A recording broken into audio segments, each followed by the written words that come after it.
I'm the proud mom of 2 young men, but I didn't always know that I had 2 sons.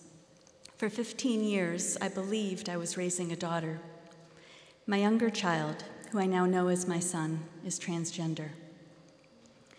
Looking back, it's kind of ironic. During both pregnancies, we didn't want to know our child's sex.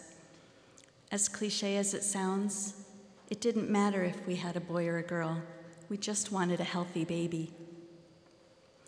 We learned our first child was a boy in the delivery room after 3 long days of labor.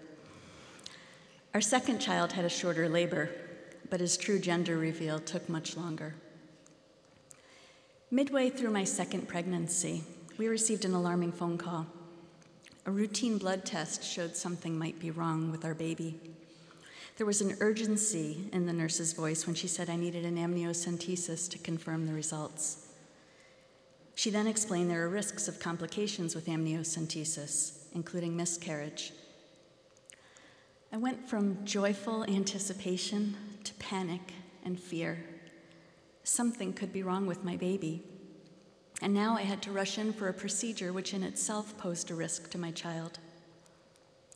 We later learned the urgency was driven by how far along I was. We had to proceed quickly because there was little time left to terminate my pregnancy. The idea that our child was at risk was devastating, but terminating wasn't an option for us. We had reason to consider what it really means to love your child unconditionally. Could we let go of the way we thought our child's life and our lives would be? Could we love, support, and accept them no matter what? Could we embrace and celebrate who they actually are and not cling to who we want them to be or think they should be? We loved and wanted our baby, even if the complications were confirmed. We chose to forego amniocentesis and had a level 2 ultrasound instead. We wanted to learn what we could, but without a risky procedure. Thankfully, although the doctor couldn't offer a guarantee, the ultrasound showed our baby developing normally.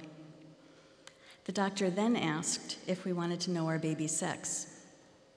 At this point, we decided not to wait. We'd had enough stress and wanted some happy news. The doctor pointed to the screen, drew an arrow between our baby's legs, and wrote, "Think girl." And I continued to think I had a little girl, a daughter, for the next 15 years. 5 years ago, I learned my beautiful child was not a girl. He was a boy. He's transgender. 5 years ago, I had never heard the word transgender, and neither had most of my family and friends. 5 years ago, there wasn't the media and publicly shared stories that we see today about the transgender community. 5 years ago, I felt alone, frightened, overwhelmed, and desperate for answers. Let me clarify by saying that my son didn't just wake up one morning and profess he was a boy, not a girl. For years, he endured depression, anxiety, and bullying before any of us understood that his gender identity was the source of his pain. My son attempted suicide when he was 13 years old. His struggle to understand, accept, and simply be who he is nearly cost him his life. I didn't know what it meant to be transgender. I didn't know how to help and support my child, but I had an urgent and compelling reason to learn because my child's life depended on it. 15 years earlier, when I was pregnant, it didn't matter if we had a boy or a girl. 15 years earlier, we said we'd love our child unconditionally. We said we could let go of the way we thought their life and our lives would be. We said we'd love, support, and accept them no matter what. We said we'd embrace and celebrate who they actually are and not cling to who we wanted them to be.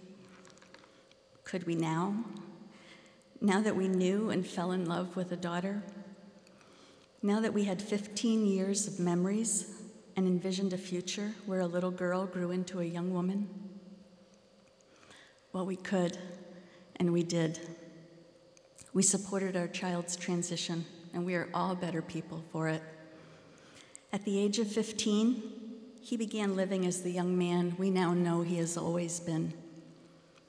He's now 20, and he's a happy, healthy, successful college student researching a cure for cancer and engaged to be married. Although I wish I could spare my son the pain and the challenges of being transgender in our society, I am so proud of him, and I am so grateful for what I've learned and who I've become as a result of being his mom. By letting go of the way I thought things should be, I discovered something far greater.